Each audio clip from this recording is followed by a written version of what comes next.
আসসালামু আলাইকুম ভাবি, আসতে পারি? হ্যাঁ ভাবি, আসেন। আপনি আজকে শরবত আমাকে খাওয়াইলেন না, তার জন্য আপনাকে একটা বাদাম এবং গলার শরবত বানায় আনছি। আপনি এটা খেয়ে বলেন তো কেমন। ধন্যবাদ ভাবি, এটা আজ পরে খাই। আচ্ছা, কালকে ইফতার পার্টিতে আপনাদের কেমন গেল?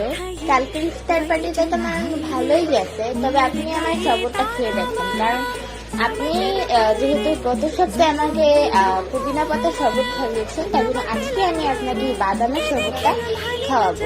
তো আপনি তো খেয়ে দেখেন তো কেমন হয়েছে, নাকি সব জিনিস পারফেক্ট হয়েছে কিনা, কারণ আমি এটা রোজা রেখে বানিয়েছি তো। আচ্ছা ভাবি, খাচ্ছি।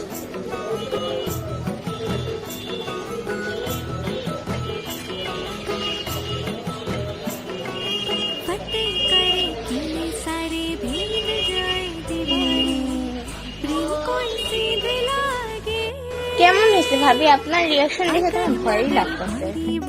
মানে ভাবি,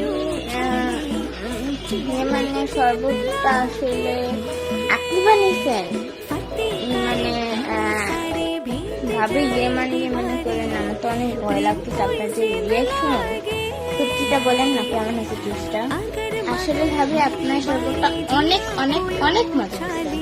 ধন্যবাদ ভাবি। ভাবি, জুসের রেসিপিটা কি দেওয়া যাবে? অবশ্যই ভাবি। আর আপনারা যদি আমার ভাবির মতন এরকম ভিডিও দেখতে চান, তাহলে আমার ভাবির চ্যানেলে অবশ্যই 120টা সাবস্ক্রাইবার করে দিতে হবে, তাহলে আমরা আরো সুন্দর সুন্দর ভিডিও আনবো।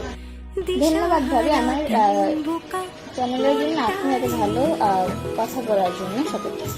আর আপনারা কি করছেন? ভিডিওটা যদি এখনো দেখছেন আর লাইক না দিচ্ছেন, অবশ্যই লাইক করে আমার ভাবির পাশে থেকে এবং চ্যানেলটাকে সাবস্ক্রাইব করে দিয়ে 120 জন সাবস্ক্রাইবার করে দাও। তো চলো, বেশি কথা না বলি, রেসিপিটা শুরু করা যাক।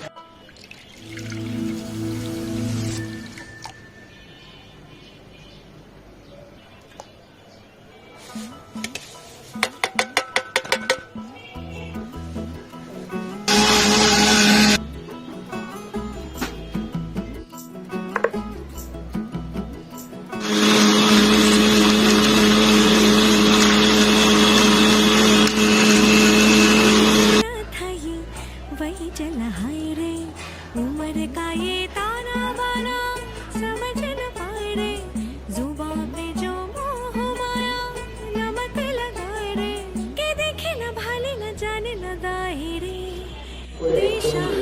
বেটির 28 বছর।